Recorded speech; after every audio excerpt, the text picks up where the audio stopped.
Where are we today? What are we up to today? On old Zambo TV.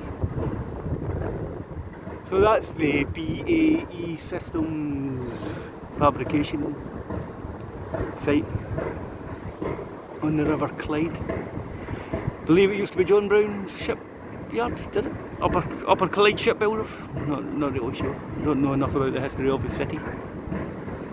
So what we're going to say about this, I'm in awe of the engineering.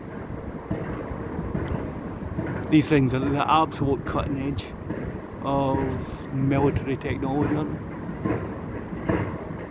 I think they've got big gas turbine engines that can get them to 35 knots, which is about fast enough to put somebody water skiing behind them, 40 mile an hour. Massive big diesel engines when they're just tootling about. All sorts of weapon systems, surveillance, all your stuff. So why am I filming it? Well, Glasgow history. It's not been launched yet. However, there's some recurring themes in my video, isn't there? The engineering heritage. This was one of the most productive pieces of water on earth. 20% of the world's ships were built in the River Clyde. It's the second city of the empire, also known as the anvil of the empire. London was an industrial base in Scotland because of its resources even back then.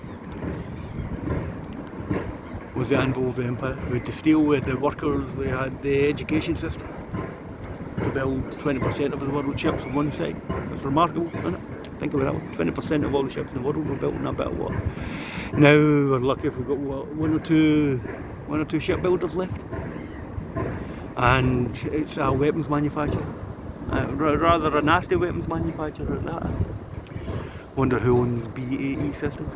Interesting to find out. Then we struggle with things like further down the water in Greenock, there's a ferry that's been sitting unfinished for years.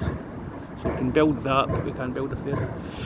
Not a lot of people know this as well, but a lot of the British submarine fleet was also designed and built in and around Glasgow. There's businesses that I shouldn't know what they do, but I do know what they do, and I don't want to go into too much detail in case a red dot appears in my chest and I get taken out for passing secrets.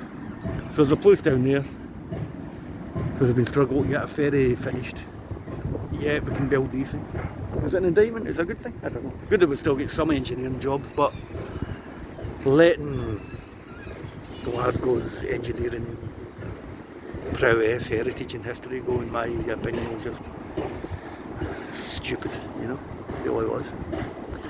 Still use ships. We were building the wrong types, so weren't we? We were building ocean liners and military vessels when we should have been building container ships and oil tankers. Anyway, so I'm going to wrap this one up. One of my friends was doing calls during the coronavirus, and she told me some absolute horror stories. I've managed to get out of the poverty trap in Glasgow, saying that this year financial has been absolutely shocking for me. Hopefully the work at the studio and the workshop is going to bring me in some more cash. Sometimes you have crap years, sometimes you have good years.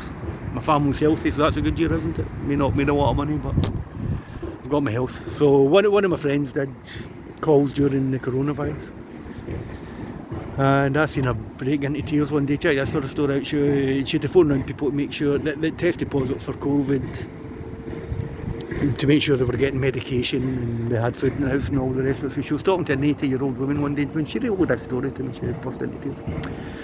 Talking to a woman in her 80s, she asked her if she had her medication. She said no, so they arranged somebody to go and pick up the medication for her. Then she asked her if she had any food in the house. She also said no. Right, so you've got a woman in her 80s sitting in a house with no food.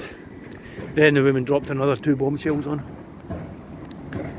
Her electricity had been cut off, and I'm going to make a quote here: "I've run out of my big nappies, darling." So we had a pensioner sitting in the house with no food, no electricity, no medicine, covered in shit, and we can afford to build this. So there's a big philosophical point at the end of that, isn't there? Scotland is so energy rich. They wind turbines. Why are private companies allowed to build them? Why isn't the Clyde rebooted as a wind turbine manufacturing centre for Europe. I mean, the amount of energy we've got coming from the wind, the weather here is crap, and it's about the only thing, the only benefit we've got is the amount of electricity we can generate from turbines, and they're all getting imported to China. We don't actually have a steel making base anymore to manufacture these things. Get it booted up, bring the electricity back into state ownership, then we're not going to have women sitting in cold houses in the middle of a Scottish winter. Alrighty, thanks for watching. Bye.